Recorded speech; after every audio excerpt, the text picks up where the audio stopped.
Almost 17 minutes into the recently released full body cam video, we're in another quadrant of the inside of Gene Hackman's multi-million-dollar mansion. In this instance, it's not what's in the kitchen that matters, but what isn't. And this is the number 3 clue we all missed. I got nightmares in my head, I fear. Thoughts build up until I can't feel. My mind fills up into a creature, and it haunts me somewhere much deeper. I got nightmares in my head, I fear. Hello and welcome to True Crime Rocket Science. I hope those of you who are celebrating Easter are having a good Easter weekend. Now, before we deal with the number 3 clue, and by the way, there's just one more clue, the 4th clue we all missed, before we have fully dealt with this case.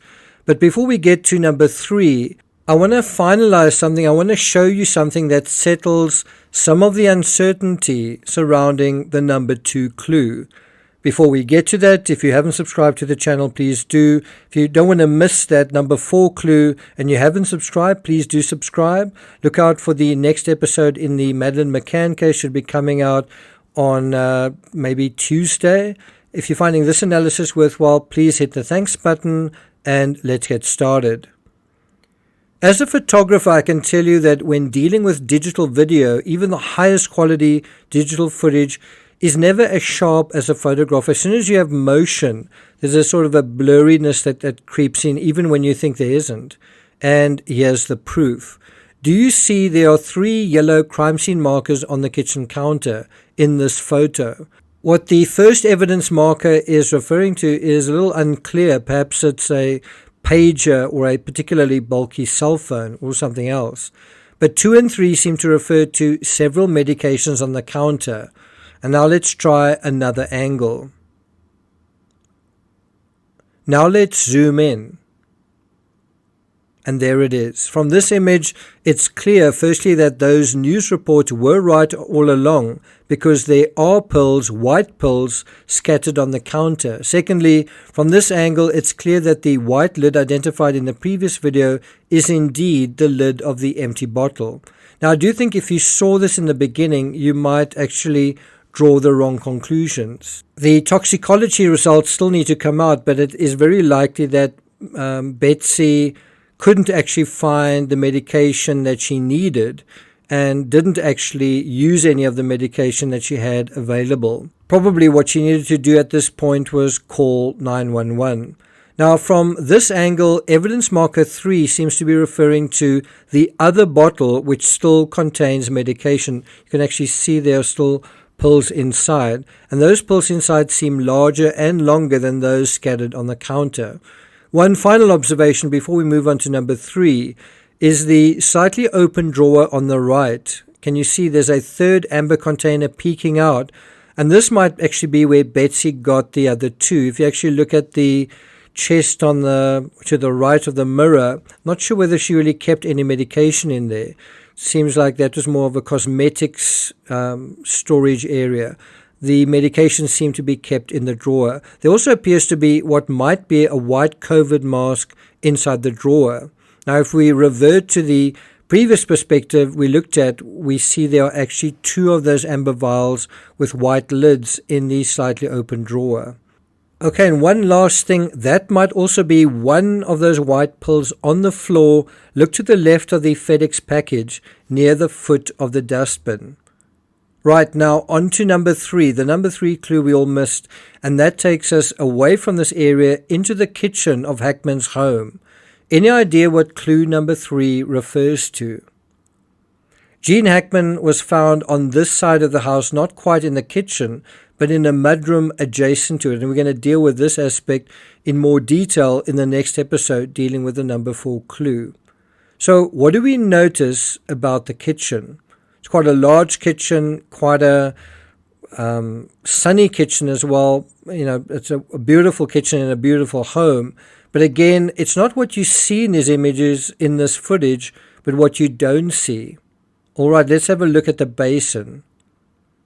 And now let's zoom in.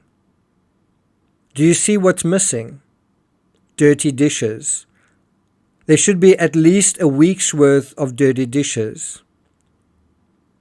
Now you might say, well, there are actually some dishes lying around, or Gene Hackman, maybe he was a very neat guy and he cleaned up after himself.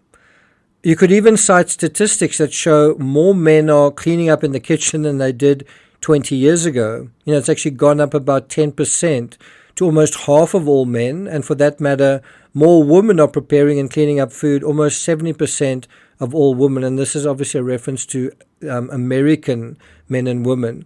Stats also show the biggest discrepancy between chores men do and what women do is actually in this area. So probably if there's going to be an area to have arguments about, it's this particular area.